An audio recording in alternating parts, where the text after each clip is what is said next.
Bacon and eggs walk into a diner. The host says, "Sorry, we don't serve breakfast here." Hyakkimaru was cursed by the demons and was born without a body, which made his father leave him in the wild to die. He manages to survive because of his unwavering strength and the will to live, becoming the strongest demon hunter around who fights with prosthetic limbs. His only goal is to defeat all of the demons and to regain his entire body, which was stolen from him. In ancient Japan, there lived a lord named Daido who was obsessed with power and wanted to control the entire kingdom. The gods, however, were now on his side as his region kept dealing with epidemics and famine, destroying their economy completely. One day, he decides to take matters in his own hands and goes over to the Temple of the Demons, where the statues of these ancient monsters are erected. He finds a priest there who tries to stop him, but he immediately kills the old man, slashing him twice on the back, and then turns towards the demons. He made a deal with them, offering them anything they wanted from him in return for making him the most powerful and rich man of the region. The demons seem to respond as a wind blows the cannibals out before there is lightning in the room, followed by a loud thunder, making a mark on Daigo's forehead. He returns back to his home, where after some time his wife goes into labor and a baby boy is born. But as soon as the baby cries, there is lightning inside of the room again, beheading the statue of Buddha as Daigo runs inside while the midwives run away screaming in horror. He peers inside to see his wife with a baby wrapped in cloth in her arms, who she named Hyakkimaru. One of the older women seems to be shocked, as well as Daigo takes the boy from his, but as soon as he undoes the cloth, he is appalled to see a boy with no skin, no limbs, and no organs, barely breathing in his arms while covered in blood. The wife looks up at Daigo and begs him to keep the boy and raise him as his own. But Daigo simply laughs, claiming that the demons took what they wanted, and now they will make him the most powerful man in the kingdom. He looks at his wife and tells her that they will produce another hare and gives the boy to the older woman so she can leave him in the water to die. His wife cries and begs him to let him live, but Daigo holds her down as the woman takes the kid away. She goes near a riverbank and tries to drown the kid, but watching him breathe makes her think twice about her actions, so she puts him on a boat and lets him go, telling him that only luck can protect him now. Immediately after, a giant monster appears behind her and tears her to shreds, killing her immediately. A wandering musician holding a musical instrument seems to notice that something is awry, and even though he is blind, he senses the monster near him and takes out his sword before killing the monster in a single slash. The boy, however, kept sailing an idle boat and ends up being found by a man named Jukai, who used to be a soldier whose job was to torture enemies, but one day he ended up turning all of this down and decided to atone for his sins by making prosthetic limbs for anyone who lost them for free and became a doctor. He picks Hyakkimaru up, who he is shocked to see is still breathing and sucking on his thumb. He takes him in his house and raises him as his own, designing brand new prosthetics for him as he has never seen a boy who was born with basically no body parts. Some years pass and Hyakkimaru is a young boy who spends his time running around and playing amongst the trees. Jukai lets him do whatever he wants as he seems to be an extraordinarily curious child who is very strong and intuitive. He learns how to distinguish between food as he grabs a crab, but his father takes him to take it back to the house where they cook and eat. One day, while Jukai was cutting some firewood, Hyakkimaru ends up going inside of the forest and is suddenly attacked by a giant wolf-like demon with incredibly long claws. But Wolf wrestles him to the ground while Hyakkimaru holds his arms to protect himself. The wolf tries to bite him, but he dodges and buys enough time that Jukai finds him and throws an axe at the wolf, injuring him and scaring him off. Jukai is in shock to see an actual demon as he has only heard tales about them. He takes Hyakkimaru back and patches him up, after which he lays down. But suddenly, Hyakkimaru wakes up and starts looking at the ceiling. Jukai tries to check what's wrong, only to realize that a demon was hiding in the ceiling trying to kill Hyakkimaru, who immediately scurries off after being seen. Jukai realizes that these demons are after Hyakkimaru because of some curse, and he is not going to let the young boy die. So the next day, he hands him a wooden sword and starts teaching him how to fight as he won't always be around to protect him. At first, he didn't really know how to use the weapon, but he keeps training and several seasons pass by as he sticks to the regiment and keeps becoming better and better. Several years pass by and now he is a young man who has gotten extremely skilled with a sword and is easily able to kill demons just by using a wooden sword without any edge. Every single day he goes into the forest and ends up meeting some new demon, which he kills and comes back all bloodied up and wounded, but he cannot feel pain in his body, so he doesn't realize that he is wounded or bleeding. This makes him extremely fearless and makes him not think about repercussions as he jumps into a fight, not considering that he could get hurt. Jukai patches him that night and thinks whether he should stop him from killing any more demons as he doesn't want him to get hurt. But the next day, Hyakkimaru ends up getting attacked once more by a demon, and while running away, the demon uses his channel ionic tongue to tie Hyakkimaru's leg and pulls him towards itself. In retaliation, Hyakkimaru stabs the demon in the face with his wooden sword, killing it immediately. Jukai runs up to him to check whether he's okay, when suddenly Hyakkimaru falls down on the ground. His body starts shaking as one of his prosthetic legs come out. In the place of the prosthetic leg, a new actual leg made up of bone and flesh starts forming, shocking Jukai to the core as he has no idea how something like this could happen.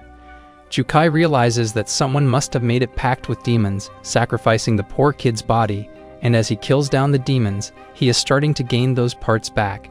This makes him realize that Hyakkimaru wants his body back and won't stop killing the demons until he gets what he wants. So he decides to attack him with an actual sword, and with a heavy heart says his farewell before hugging him for one last time before Hyakkimaru begins his dangerous journey of killing the demons. Hyakkimaru moves from city to city, searching for monsters, and one such day while standing on a bridge, he senses a monster arriving from the river and also notices a bunch of men beating the crap out of a small boy who seems to have stolen something from them.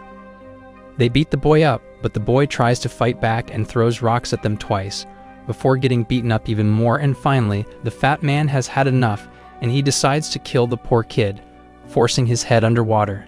They suddenly notice Hyakkimaru standing and watching a seemingly normal garbage pile flow of the river when suddenly the pile converts into a monster that looks like Muck from Pokemon. The monster immediately gobbles up the fatty, eating him alive before grabbing both of the cronies as well, killing them immediately. The monster grabs the young boy as well and was about to eat him when Hyakkimaru removes his prosthetic hand to reveal a sword blade inside and cuts down the monster, saving the boy before getting attacked by it. He quickly climbs up the bridge and removes his other arm as well, revealing another blade, and starts dodging the monster as it attacks him ruthlessly, even climbing up the bridge. The bridge collapses under the weight of the demon, and the falling timber kills the monster. Hyakkimaru gets out of the water, where the boy runs up to him with his prosthetic arms and introduces himself as Dororo before helping him reattach his arms. Dororo tries talking to him, but realizes that Hyakkimaru can neither see nor speak, and is basically like Helen Keller, as all of his body parts seem to be prosthetic. But suddenly he starts trembling violently as his mask falls off on his face, and Dororo sees skinless muscles beneath that mask that rapidly gets covered by skin as he gets his face back from the demons who his father made the deal with. Hyakkimaru starts walking again on his way while Dororo, still shocked at what he saw, starts following him, asking him questions and trying to talk to him. But all he receives in exchange is silence. Hyakkimaru completely ignores him and keeps walking before turning towards a bush and starts eating a bunch of berries from the bush. Dororo accompanies him while still asking him all kinds of questions. Hyakkimaru then moves over to the river and, after removing his arms, starts making shish kebabs with the fishes and is going to eat them raw before Dororo stops him and tells him to cook it first. Dororo quickly gets down to work and shows Hyakkimaru why he is known as the Japanese Bear Grylls as he quickly lights a friction fire. With that out of the way, he skewers the fish on a stick and starts cooking it low and slow on the flame while Hyakkimaru waits eagerly. As soon as the fish is done, he takes it out and hands one over to Hyakkimaru, who tastes it first before starting to gulp them down hungrily. They both eat and Dororo sleeps nearby afterwards, wake him up once after having a bad dream, and goes over to Hyakkimaru before sleeping again. The next morning, while Hyakkimaru was busy catching fishes, Dororo runs up to him and claims that they can earn good money, as apparently there is a demon in a nearby village, and the villagers are willing to pay whoever gets rid of it. He guides Hyakkimaru to the village where they meet up with one of the elders who tells them that they do want someone to get rid of the demon and invites them over to rest at night in their shed. Dororo seems to be very happy sleeping with a roof on top of his hand and a full belly, but while trying to talk to Hyakkimaru, suddenly a wind blows and extinguishes a candle before a ringing sound is heard as a demonic-looking being enters their barn and walks up to Dororo. He is scared out of his mind and runs up to Hyakkimaru telling him to kill the monster. but Hyakkimaru stays put and doesn't even move a muscle. Dororo tries to remove his arms to reveal the blade, but Hyakkimaru still stays silent and calmly looks straight ahead, while Dororo is regretting coming alongside him. Thankfully, however, the demon simply turns back around, and while ringing his bell moves out of the barn. Dororo looks at Hyakkimaru and shouts at him for not doing anything, claiming that he is useless because he can't even see when a demon arrives. Listening to this commotion, a bunch of villagers enter the barn and they ask them what's up. Dororo lies to them that they met the monster, but he ran away as soon as he saw Hyakkimaru, and they have decided to kill it tomorrow night, with the villagers leave and both him and Hyakkimaru go back to sleep. The next morning they are woken up by the village elder, who tells them that the village chief wants to meet with them, and she can't come here herself because she is sick. Hyakkimaru and Dororo both accompany the guy into a beautiful-looking giant mansion. When the guy pushes them inside and closes the door, they enter a dark room when it is suddenly lighted up by a beautiful-looking woman laying on a bed. She introduces herself as the chief and greets them warmly before telling them how glad she is to have them in her house. Hyakkimaru, however, immediately draws his sword and tries to run up to the woman, only to be stopped by Dororo, who tells him that the woman is not a monster and that he is acting like a total buffoon. Hearing the commotion, a bunch of villagers enter the room, and watching Hyakkimaru with a blade in his hand immediately seize him and Dororo before taking them out and throwing them into his cell. Dororo shouts at him for pulling out his blade on a poor sickly woman and tells him that he is leaving as soon as they get out of here. Suddenly he notices that the cell has another prisoner who turns out to be the same wandering priest who killed the monster when Hyakkimaru was left in the river. He is also blind but seems to sense that he has seen Hyakkimaru before. Dororo asks him why he is here, and the priest replies that he was also called here to get rid of a demon, but ended up getting jailed just like them. He tells the priest about what Hyakkimaru did, but the priest replies that after fighting demons without having the eyes to see them, people like him and Hyakkimaru have developed a keen sense, which basically lets them see the soul inside of a person's body. It reveals that he can see Dororo as a white matter, meaning that his soul is clean and pure. Suddenly, however, the candles blow out in their room, and both the priest and Hyakkimaru get on alert mode as they sense something. A demonic arm is seen coming out of a well, and Hyakkimaru immediately jumps and slices it away before following the trail. The priest grabs Dororo and takes him alongside, claiming that there must be a way out through this, and they end up coming out inside of the lady's mansion. Hyakkimaru doesn't wait a second and kicks down her door, where she is still sitting where she is, but this time looks much more intimidating. She tries to talk to them normally, asking them why they are here, but the priest tells Dororo that her soul is murky red, which means that she is not even a human anymore. As soon as the woman realizes that her facade is up, she transforms into a demon while Hyakkimaru unsheathes his swords ready for a fight. She lets out a roar, blowing the bride all over, and smacks Hyakkimaru down with her tail when tries to attack her. She attacks him again, but he dodges before launching himself at her while she tries to stab him with her tentacles. However, Hyakkimaru is able to sustain it because all of them go through his prosthetic body parts, leaving him unscathed. Hyakkimaru pushes through and slashes both of her eyes, making her cry out in pain as she backs off, while the village elder tries to catch Hyakkimaru in a net, yelling at the monster to run away. The monster immediately takes off into the woods, while Hyakkimaru cuts through the net and gives chase. Dororo screams at the man for letting the monster run away, and it turns out that the villager used to lure the travelers into their village, claiming to give them a taste of their hospitality, but instead would end up feeding them to the monster so that it leaves the villagers alone. Hyakkimaru chases the monster while cutting through the bamboo forest as it stops and starts throwing sharp bamboo stakes at him. One of the bamboo stakes pin him down, but suddenly the monster with the bell that appeared the night before ends up distracting the demon, giving Hyakkimaru the opportunity to escape as he slashes the face of the demon, revealing the woman once again, who starts transforming into her real face of a demon, claiming that the other demons will kill Hyakkimaru, and he will never be able to get his entire body back.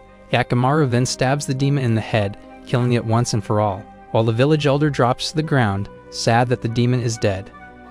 They hear the bell again as the villager covers his ears, and they all go over to the spot where the other monster is standing, and he disappears, showing Dororo the place where a bunch of money is buried. This confuses him, but the priest deduces that the monster with he bell must be one of the travelers that got killed by the demon. The village elder replied that their village used to be very poor, and on top of that, One day this demon entered the village and ended up killing one of the travelers passing through. The villagers were horrified at first, but they found out that the traveler was carrying a bunch of money and ended up stealing all of it. This made them realize this business strategy, and they started housing the demon, making a pact with it so that it doesn't attack any of the villagers, as they will provide the demon with humans, and in return they will steal all of the money on them. Dororo apologizes to Hyakkimaru for calling in Helen Keller and seems to be very down, but Hyakkimaru stops him and writes down his name in the sand so that he can learn it as well. Suddenly, however, he starts feeling excruciating pain as he grabs his face and starts screaming, making both Dororo and the priest worried.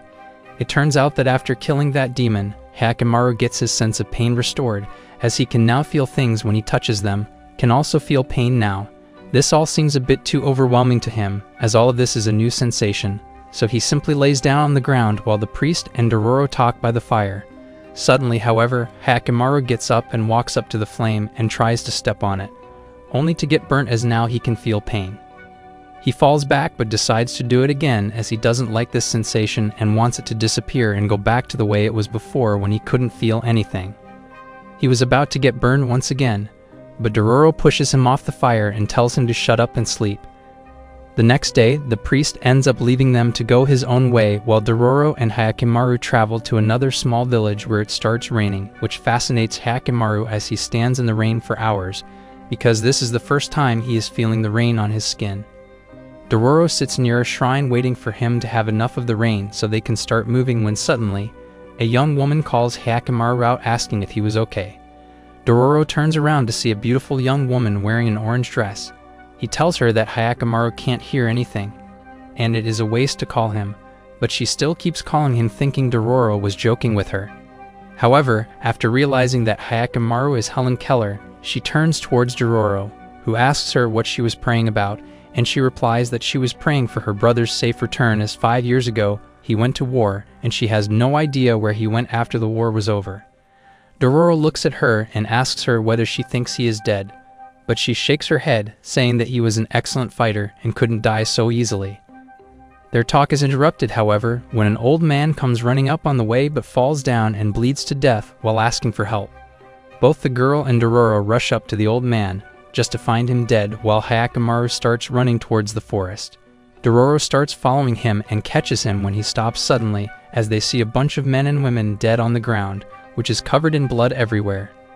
Dororo senses something is off, so he quickly unsheathes his sword, when suddenly, he is attacked by a white-haired man from behind, wielding a beautiful sword. Hyakkimaru is able to block the attack and pushes him off as they both fall back. Dororo asks the man whether he is responsible for the murder of these people, and he simply replies that his sword was thirsty and wanted blood, and he just did what the sword wanted to do. He explains that this is a cursed sword who craves human blood, and as soon as someone grabs it, they get under its control and can't stop killing people to satiate the sword's desire. Dororo realizes that this guy is a total nutcase, as he tells them that his sword is still thirsty, while Dororo sees that the man wielding the sword seems to be innocent, as his soul is still clean, whereas the sword is in murky red color.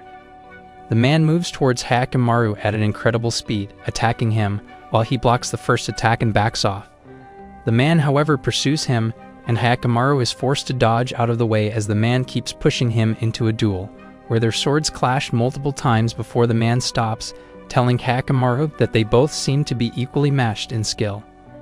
The man then tries to land a quick blow, which Hyakkimaru is able to dodge. However, the man slashes him again in quick succession, barely scratching his cheek, but drawing blood.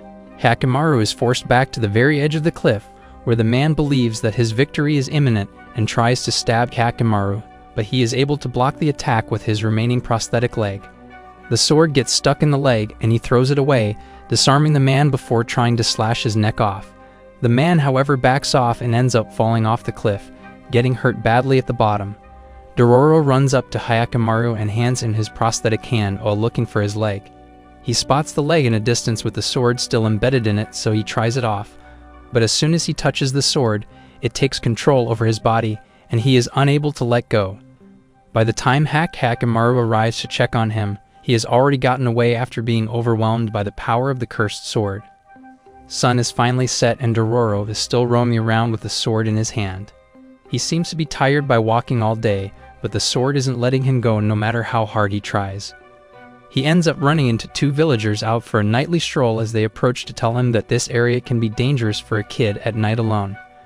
But as soon as they come near him, he ends up slashing at them and barely misses them, cutting one of their clothes open as they run off to the village.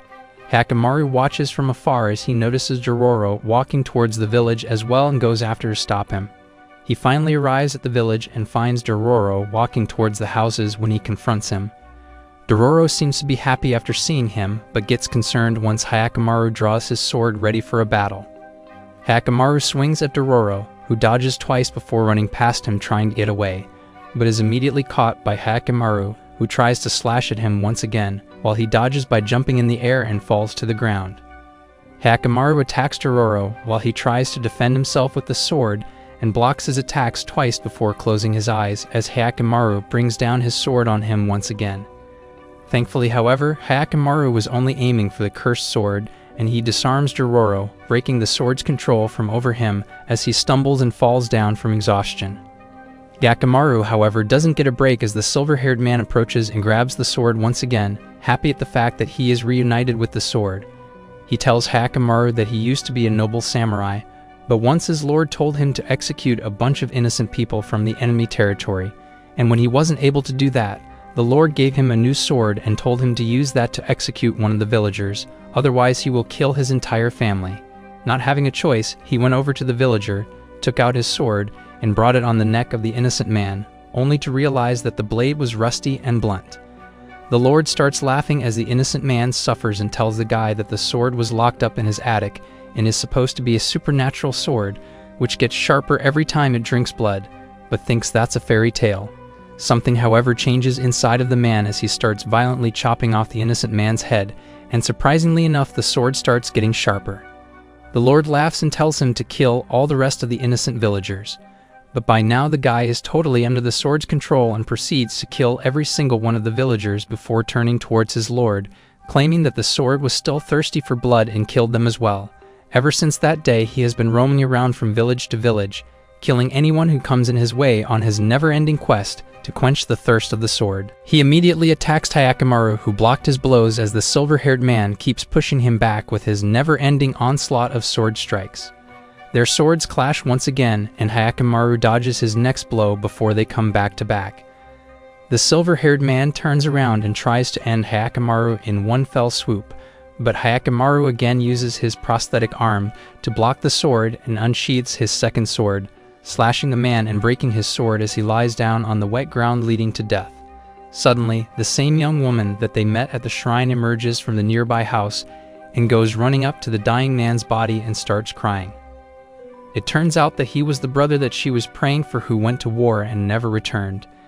Dororo looks at her sympathetically and returns Hyakkimaru's arms to him when suddenly he grabs his head and starts experiencing the pain once again before his ears fall off of his head and he can hear everything for the first time in his life. Dororo and Hyakkimaru leave the village and make a campfire near a stream for the night. Hyakkimaru is way too overwhelmed by the new sense of sound and can't seem to focus or understand what's happening around him as he keeps his hands over his ears to try and prevent any sound hurting his ears. Dororo tells him that he should get used to it quickly, but feels bad for him, so he ends up covering his ears with a spare piece of cloth so that the sounds feel more muted, and it seems to work as he looks more comfortable than before. While Dororo is talking, however, Hyakkimaru senses a monster coming near him and dodges just in time as a giant bird demon whizzes past them. He takes out his swords as the demon returns back to try and attack, but Hyakkimaru dodges and tries to attack but misses. The bird attacks again and this time hits Hyakkimaru, knocking him down. He gets up but is getting distracted by all the sound coming from near him and gets knocked down once again as the bird hits him. Dororo realizes that he will have to help the next time the bird comes. He tells Hyakkimaru the direction from which it is attacking, and he is able to slash the bird multiple times before it grabs him in its talons and tries to fly off.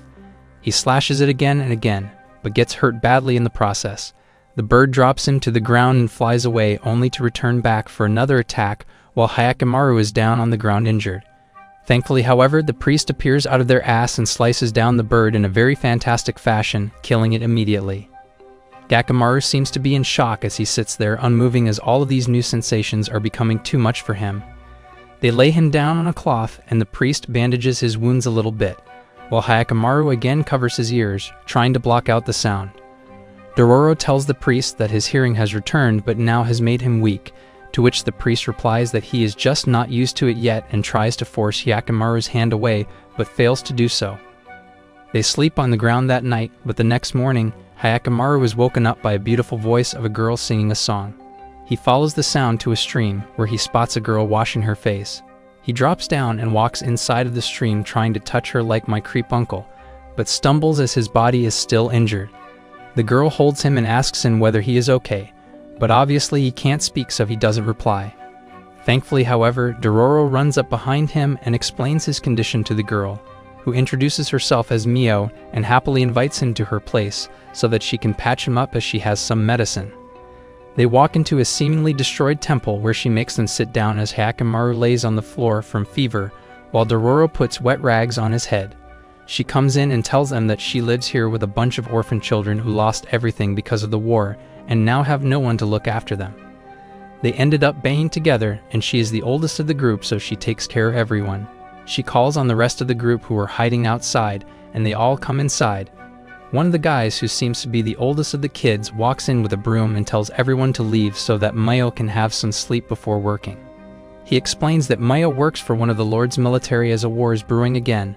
The forces are stationed nearby, so she works for them at night, serving the men that are off to war. She gets up and leaves the room with a smile, while the boy tells her to eat something before she sleeps.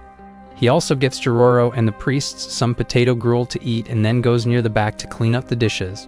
Dororo walks up to him and asks him whether he could help, but the boy declines, telling him that he is a guest. Dororo, however, insists, and he starts showing off his cleaning skills as the sun starts setting. Mayo emerges from her room and tells everyone that she's going off to work, so they should take care of each other. She walks in Hyakkimaru's room and checks his fevered and makes sure he's okay, which wakes him up before moving out of the house. She starts humming the song, while Hyakkimaru looks longingly as she walks away into the woods. The priest also decides to go out for a stroll, telling Dororo that he will try to find a safe way for them to move so that they don't get caught in the war. The next morning, Hyakkimaru wakes up early and sits on the steps of the temple, waiting for her to come back, and looks happy as she arrives and spots him. He looks at her, while Dororo tells her that he can see the color of a person's soul and can easily find out where the demons are staying. Hyakkimaru, however, doesn't really care about anything else and points at her mouth. She doesn't understand what he's trying to say, but he keeps repeating that gesture, making Dororo believe that he wants her to sing her song. She gets kind of embarrassed, but then starts singing the song while Hyakkimaru listens to it happily as he doesn't find her voice painful.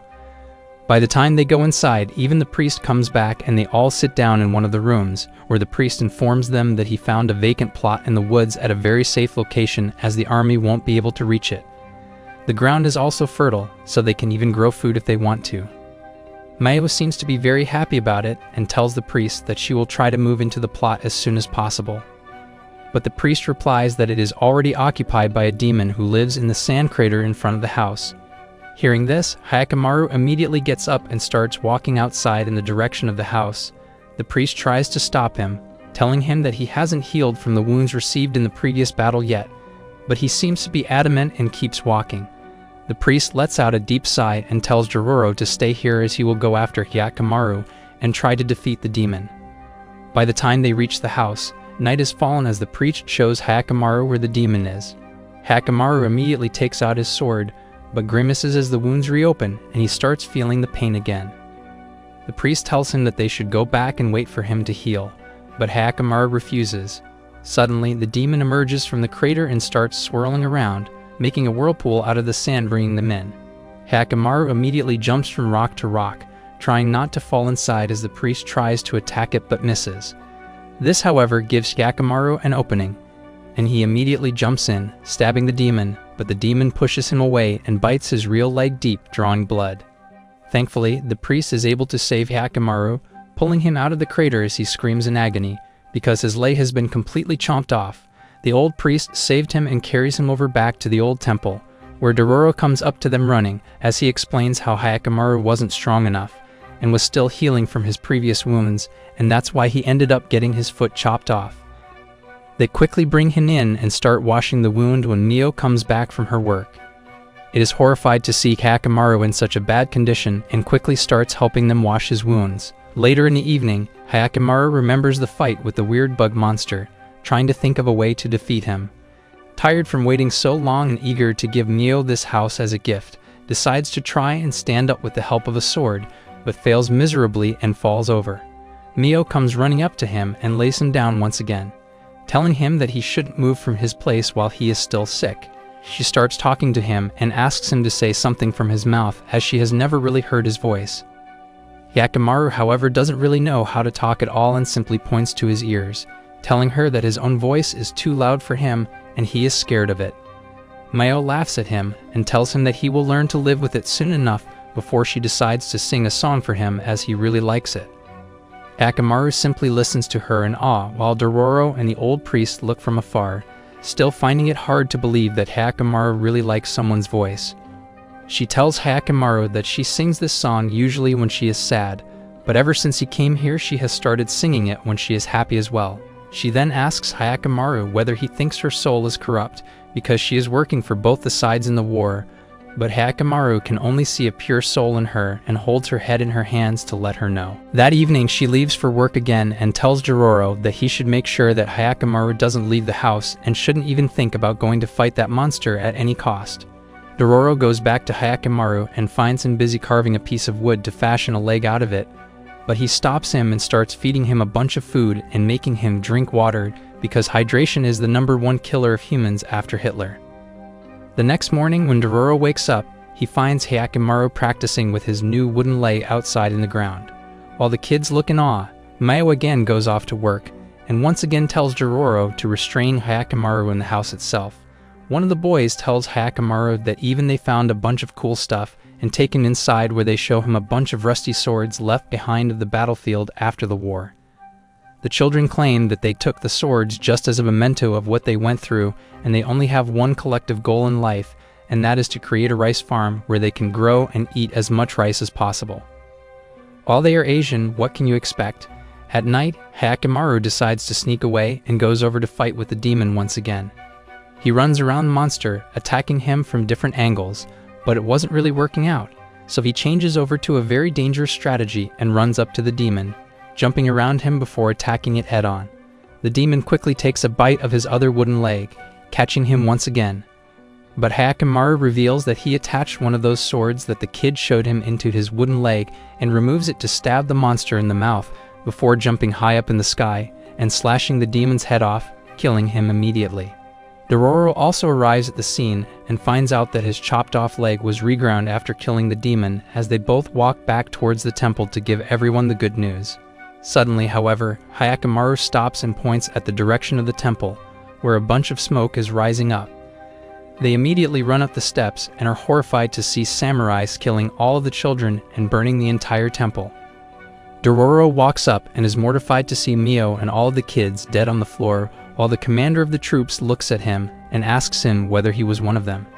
Dororo has absolutely no idea what's happening and tries to run up to Mio to see whether she is fine, but is captured by the commander, who picks him up and throws him on the ground. He then walks up to him and raises his spirit to kill him, when his entire arm is chopped off. Our boy Hyakkimaru arrives, still not understanding what's happened here as he can't see anything, but senses that something is wrong. Dororo runs up to Mio, trying to save her life while Hyakkimaru is surrounded by the soldiers. He stays there, looking at Dororo, not understanding what's happened, when he hears the dying voice of Mio singing the song that he loves so dearly. This sends him over the edge as he realizes that she is dead, and his cries rise above all other sounds nearby as he completely loses control and goes berserk. He stabs the first enemy in the neck, killing him immediately, before dodging the strike of the other guy and killing him as well. He then moves ahead and kills 3 more guys in quick succession, screaming in agony as the only voice that could soothe him was dead, and he can never be soothed again. He goes over to the other soldier and chops him up like a bowl of salad, killing the final soldier as well ruthlessly, before moving towards the one-handed commander, who tries to back off and begs for mercy, telling him that the girl was a spy as she was working in both of the army camps, but Hyakkimaru doesn't give a shit as he moves towards him, ready for the kill. When Dororo runs up to him and stops him with all his might, telling him not to become a monster and control himself, Hyakkimaru pushes him off, but Dororo grabs him again, while the commander quickly runs away. Dororo shows him a bag of rice that Mio got and wanted to sow it in the ground and create fields of rice. He tells him that she never lost for humanity or hope even in such dire circumstances, and neither should he. This breaks Hyakkimaru down, who drops to his knees and hugs the love of his life before bidding her goodbye as the temple around him collapses to dust. The next day, they decide to continue their journey and start following the road again, trying to ward off the memories of this event. Hyakkimaru and Dororo move on their way once again, walking through a desolate forest while Dororo looks at a quiet Hyakkimaru, who is still holding the bag of rice that Mio got, still plagued with the memories of a very open wound. Dororo tries to talk to him, but as usual, he is extremely silent, simply walking ahead. Dororo even tries to tickle him to try and make him laugh, but Hyakkimaru is completely unmoving. Suddenly, they hear the voice of a man coming from nearby, and at first Dororo thinks that the man is making fun of him, so he starts throwing rocks everywhere, when he suddenly moves ahead and finds the man encapsulated in a web amongst the trees. Hyakkimaru spots the spider monster and immediately jumps up on the trees and slashes the webs to free the man, just before the monster decides to attack him. He dodges out of the way and slashes at the monster, injuring it before the monster pushes him away and uses its webs to tie him to a tree before running away. They try to pursue the demon, but lose it in the woods before coming to the edge of a cliff. Dororo, however, ends up locating a village in the distance and seems to be happy, as now they can go there and maybe find some food. They enter the village only to find it very well defended with a bunch of guards placed everywhere. Dororo asks what's the reason for such extreme measures, and one of the guards replies that there has been kidnapping during the night in the village, and they are just trying to make sure that none of the people are harmed. They both go near a temple staircase and Dororo tells him that the kidnapper must be the spider monster, and if they are able to kill it, they will get rewarded for sure. The monster, on the other hand, transforms into a pale woman dressed all in white as she lays down in a bed of flowers, totally powerless and weak, because she wasn't able to suck the life force out of any humans that night. I swear I have seen this exact same setting in one of the culture animated videos that I watch at night. The next morning, a well-meaning man ends up finding the demon lying unconscious and immediately goes over to check on her. She wakes up and seems to be in shock to be so close to a human in daylight. But he immediately apologizes for scaring her and tells her to accompany him to his house as she looks very frail and tired. The demon is too weak to do anything, so she decides to bide her time as the man takes her to his house and sets her up against the wall. The man quickly puts the breakfast that he made for himself in a bowl and hands it over to the demon, telling her to eat it. She seems to be like an uncultured American who doesn't know how to use chopsticks and starts eating with her hands instead. Even though she had her reservations, she ends up finding the dish really tasty and eats it all before asking the kind man whether he has had anything to eat. The man lies to her and replies that he has had his fill before leaving for work. While going to work, he ends up meeting Hyakkimaru and Dororo, who are also roaming around the village gathering information when they notice a huge crowd assembled mirror notice board. They end up finding out that an official bounty has been placed on whoever finds the kidnapper in the area, which gives Dororo another boost of energy, as he proudly claims that they will definitely claim the bounty after defeating the monster, who has been kidnapping these people. After that, both Hyakkimaru and Dororo move over to the staircase by the temple once again, where they eat whatever wild berries they can forage, while waiting for night to fall so that they can find the demon and kill it, claiming the bounty. The kind man returns to his place as well, where he finds the woman where he left her waiting for him. He goes over to her and looks at her pale face before telling her that she is looking weaker, and decides to get her some more food, but notices a cockroach in her bowl. Instead of killing, however, he goes over to the open window and leaves it outside, claiming that every single life form deserves the chance to live, and they should not take someone's life no matter what. The woman finds this man very perplexing, but simply eats the food that he gives her without a second word. Late at night, the woman wakes up and finds the kind man sleeping. She moves over to him and is about to suck his life force when suddenly she remembers his kind gesture and decides to simply eat the rest of the food and goes back to sleep. The next morning, Hyakkimaru and Dororo seem to be exhausted as they walked the village all night but didn't find any monsters. They again see a massive crowd assembled in the same area with a notice board and find out that the reward for finding the monster has been increased again because even the last night a man was kidnapped. This surprises Dororo as they were walking through the village the entire night and didn't see a single demon, so it's impossible that this is the work of a demon. It looks sadly at Hyakkimaru as both of them are very hungry from not eating properly from the past 2 days. They decide to go back to the temple staircase and wait for the night once more, and if they can't find the monster, they will leave in the morning. The kind man, on the other hand, goes back to his home at night and finds the woman in a very bad condition, as she seems to be extremely frail.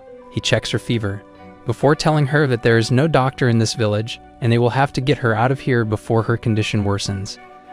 This is easier said than done, however, as the Lord residing over this area doesn't let any villager leave the village whatsoever, as he wants to make them work as much as possible to increase the revenue.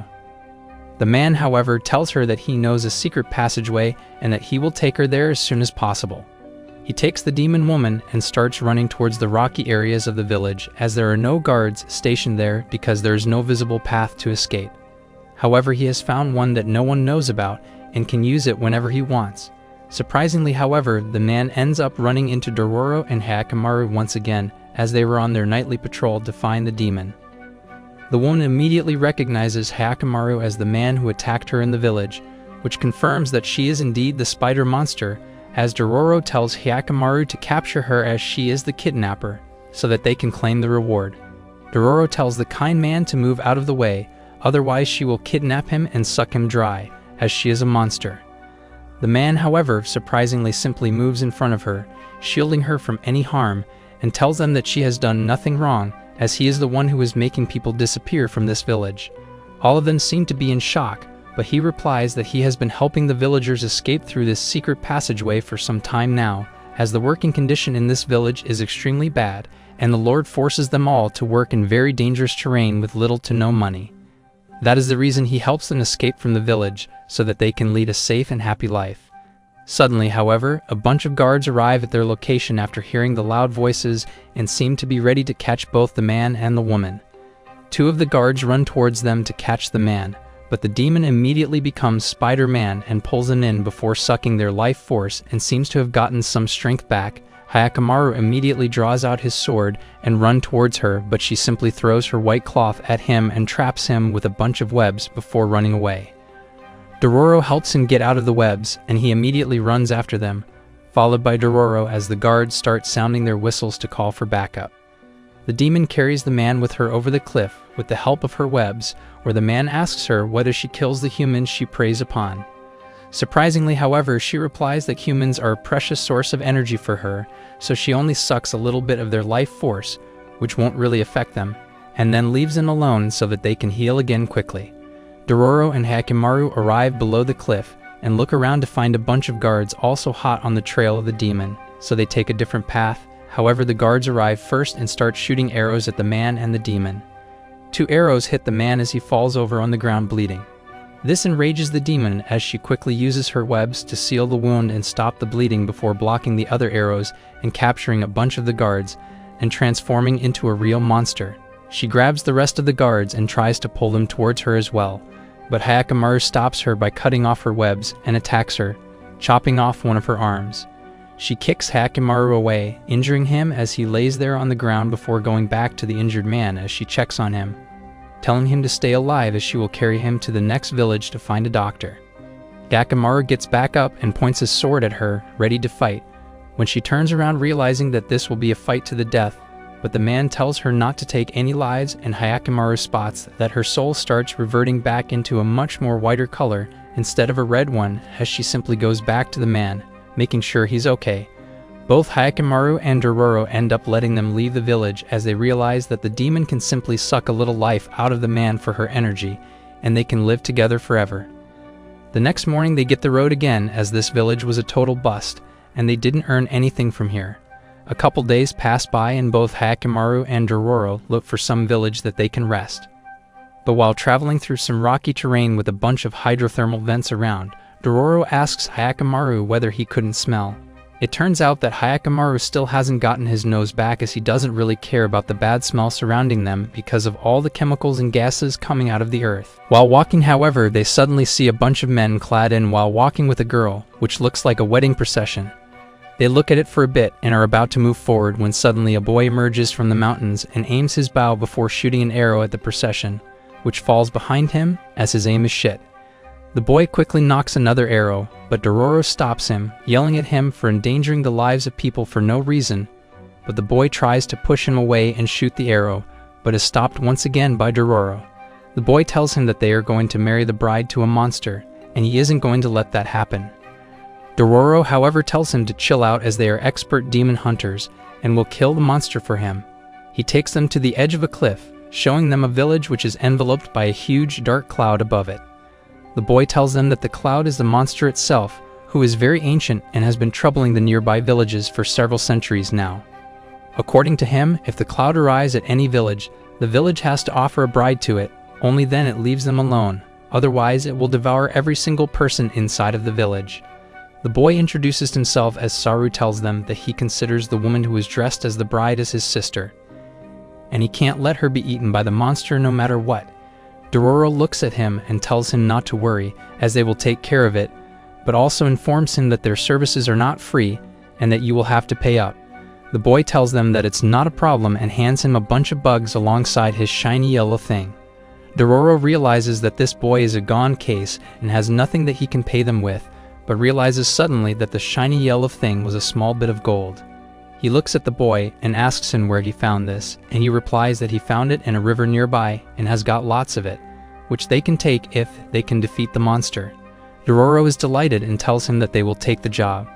They go up the hill and find the woman sitting on a rock wearing a white dress, while two guards are sitting nearby preventing her from escaping even though she is already bound with a rope.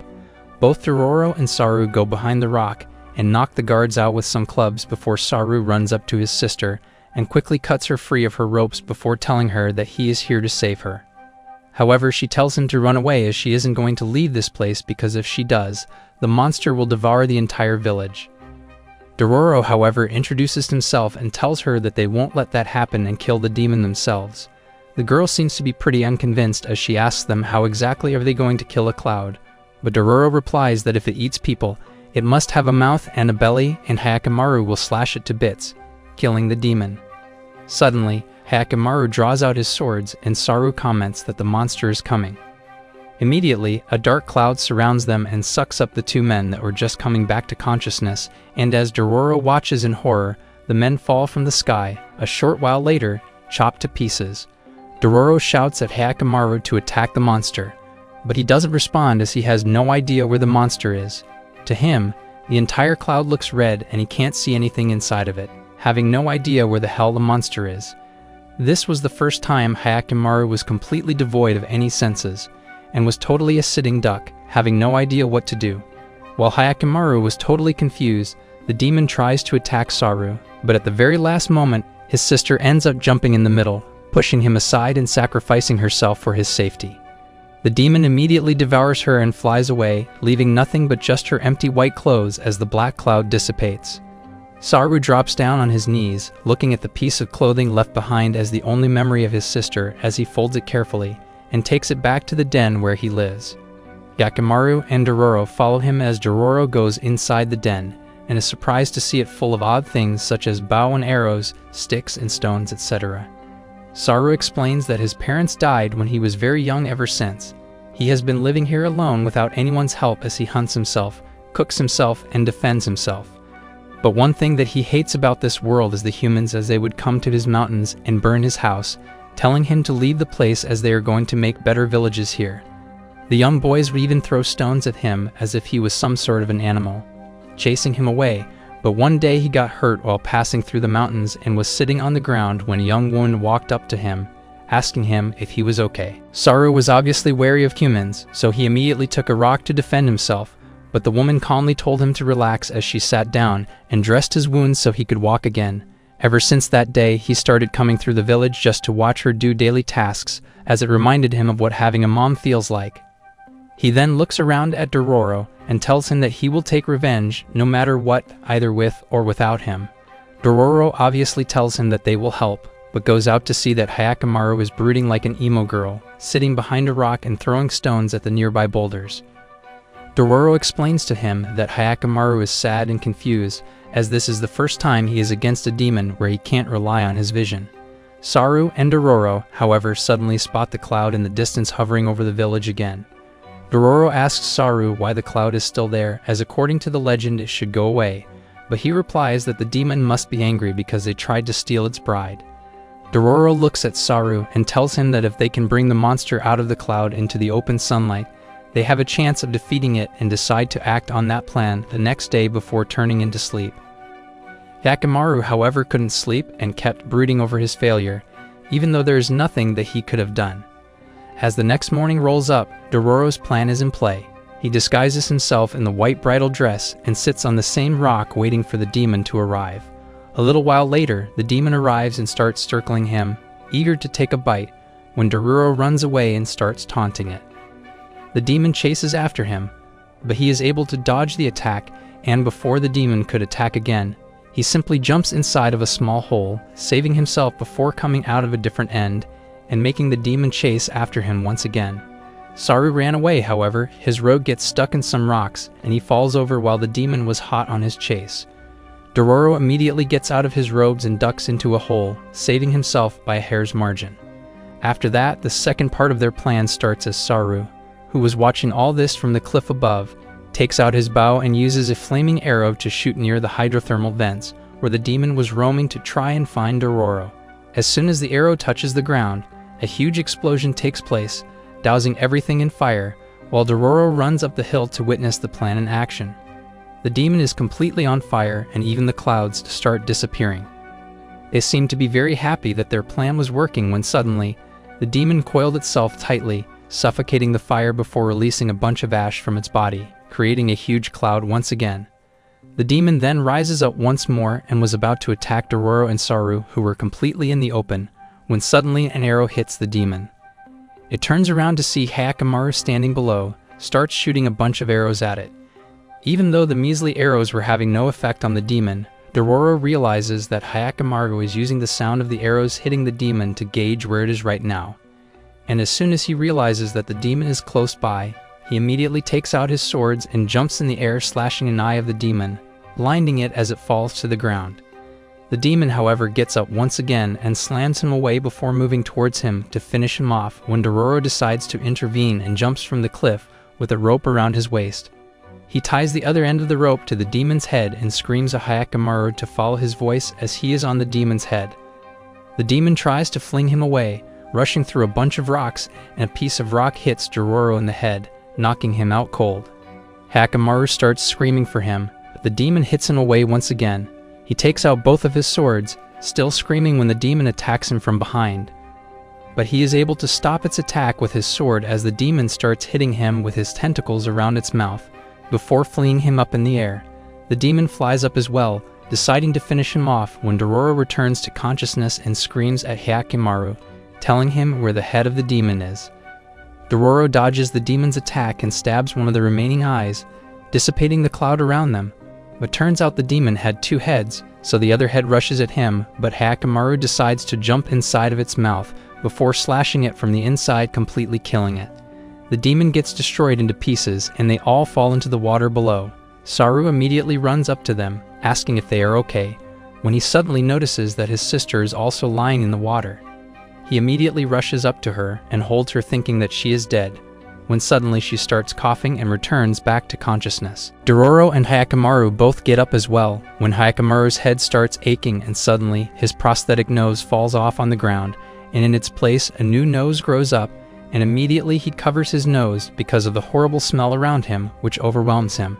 As promised, Saru gives Dororo a bunch of the yellow stuff, but when he opens his hand he finds that it's only a bunch of bullshit and not actual gold. He asks about the gold piece Saru gave him earlier, but he replied that he doesn't really know about it, and he just calls it gold stuff. Dororo lets out a huge sigh, but decides to let it go.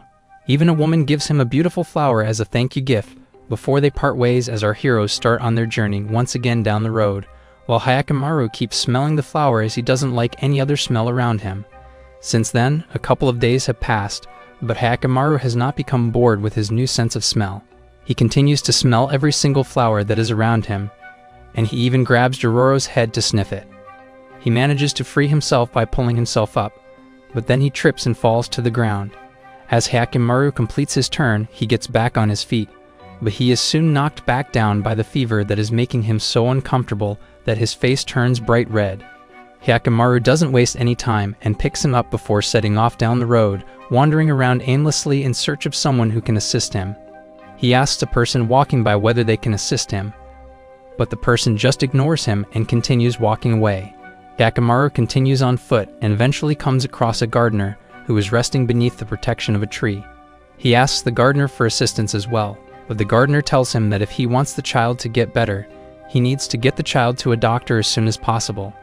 Hyakkimaru, on the other hand, is at a loss for what to do, so he does nothing more than sit beneath the tree's shade with Dororo in the hopes that the cool shade will cause Dororo's body temperature to decrease. Fortunately, a nun happens to be passing by at that very moment and inquires as to Hyakkimaru's well-being.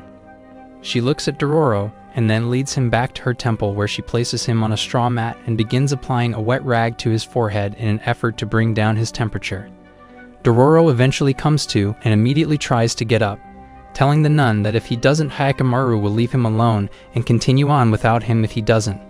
The nun, on the other hand, wards off his fears by explaining that Hyakkimaru is only going to get some more water and that he won't abandon Dororo in the meantime. He regains his composure and hopes that she is okay before she inquires as to the status of his parents, specifically whether they are still alive or have passed away. Dororo tells her that his dad and mom were the leader of a very well-known brigand group that had a lot of followers and were known to fight against the samurais.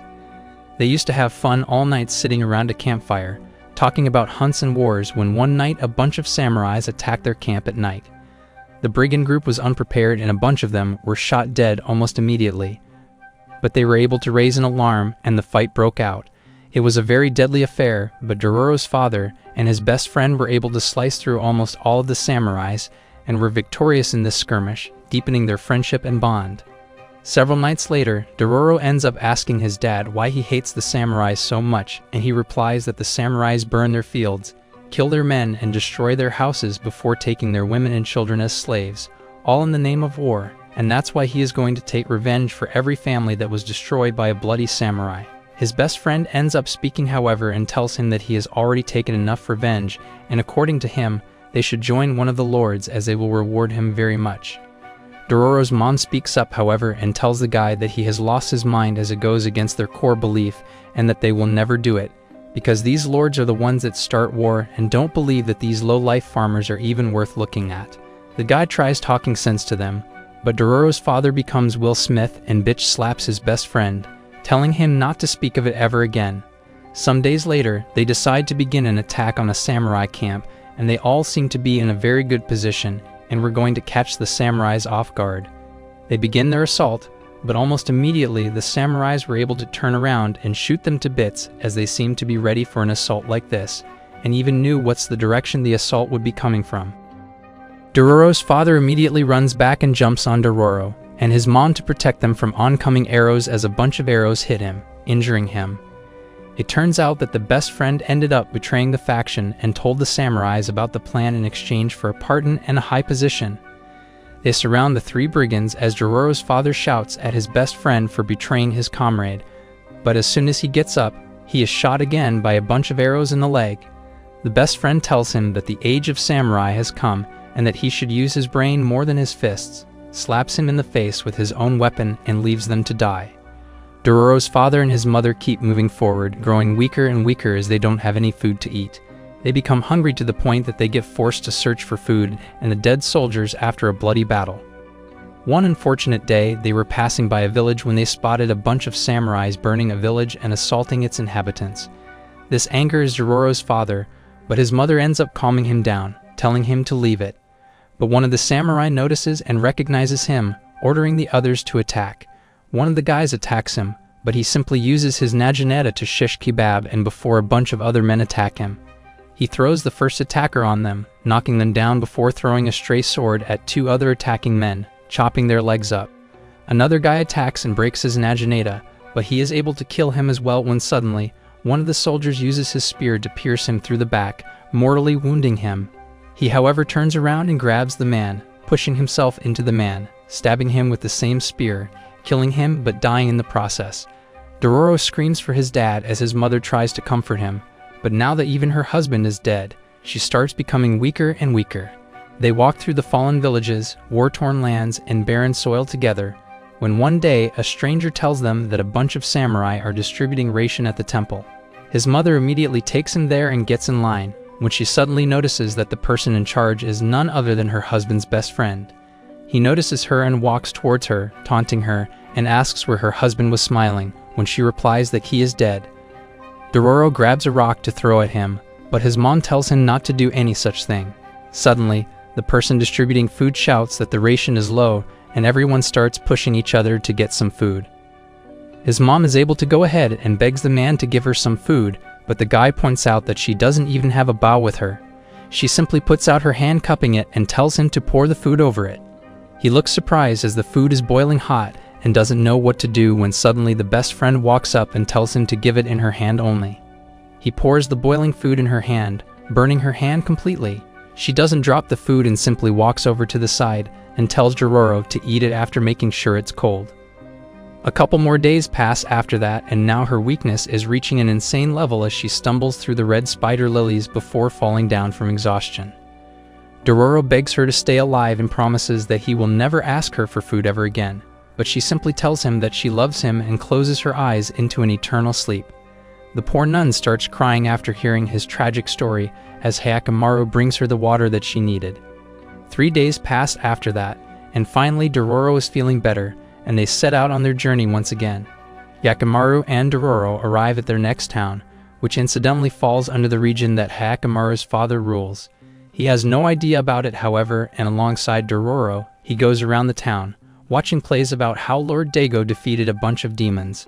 There they end up spotting the old priest, and after the play was over, Dororo tells him what happened to Mio and the others. The priest seems to be sad. But when asked what he was doing here, he simply replies that the region around this area are suffering badly, but this area is the only place which is still expanding. People say that this is because of Lord Dago, as he captured a bunch of demons in his shrine, which made Buddha give him his blessing, and that's why this area is so prosperous. But he wants to check it for himself. Dororo explains that they are just passing by and would like to see whether there are any demons around. Hyakkimaru overhears two men talking amongst themselves about after they have said their goodbyes and gone their separate ways. The conversation is about something related to demons. They approach them and ask them what they were talking about, to which one of the men replied that there is a wall dividing this region from the one that is adjacent to it. In spite of the fact that these two regions are currently engaged in hostilities against one another, the urban legend maintains that the wall was once used as a border. However, during the conflict, only a single section of the wall was maintained thanks to the efforts of the Trump Corporation. This section was referred to as the legendary Wall of Baman. However, is now surrounded at all times by demons, and enemies from the kingdoms that are nearby are always stationed there. If anyone attempts to cross the wall, the enemies will kill them. Dororo and Hyakkimaru make the decision to pay the wall a visit, so they go into a huge field that has a single tall wall erected in the middle of it. They move closer to examine it, and when Dororo sneaks a peek around the corner, he sees a number of skeletons shot through with arrows and pinned to the wall. These were the individuals who made an attempt to scale the wall. According to residents of this region, a large number of demons are being drawn to this location due to the presence of these dead bodies. When a young boy suddenly interrupts them and calls out, telling them to stay away because they might get shot by the enemy archers, Hyakkimaru touches the wall and tells Dororo that he can feel a very strong presence of a monster nearby, but he can't pinpoint it. Dororo proudly responds that they are here to defeat the demon that is contained within this wall, despite the fact that he tells them to rob the corpses elsewhere. This piques the boy's interest, and as a result, he offers to make them a hearty meal for supper. He tells them that he was separated from his family during the war because they ended up crossing the wall, but that he was caught before he could cross, and that ever since that time, he has been trying to find a way to cross the wall safely so they can remag with his family. He tells them that the entire day, archers are posted up from the enemy's side, and there is no way he could cross them. Dororo asks him why he can't cross at night, and he replies that there is no way anyone can cross this part of the land at night, as the entire area is overrun by a fox spirit will haunt this place. Dororo, however, reassures him that he needs not to worry, as Hyakkimaru will deal with the demon, and even though usually they charge money for such services, but because he has fed them, they will do it for free. The kid seems extremely overjoyed as he thanks them insistently. They wait for the evening and peek from around the wall, when suddenly they spot the archers leaving their positions and moving back inside of the forest as they are scared of the demons. Suddenly, the environment changes and a green-colored spirit emerges from the area swirling around and takes the shape of a fox. That's not enough, however, as suddenly a bunch of more fox spirits appear behind it and they start moving towards them. One of the spirits attacks Hyakkimaru, who draws out his sword and uses it to cut the spirit into 2 pieces. A bunch of other spirits also attack him, but he dodges their attacks and slashes all 3 of them, killing them immediately. He keeps chopping these spirits up, giving the young boy a hope to reunite with his family when suddenly the fox howls and a bunch of spirit energy starts accumulating around them.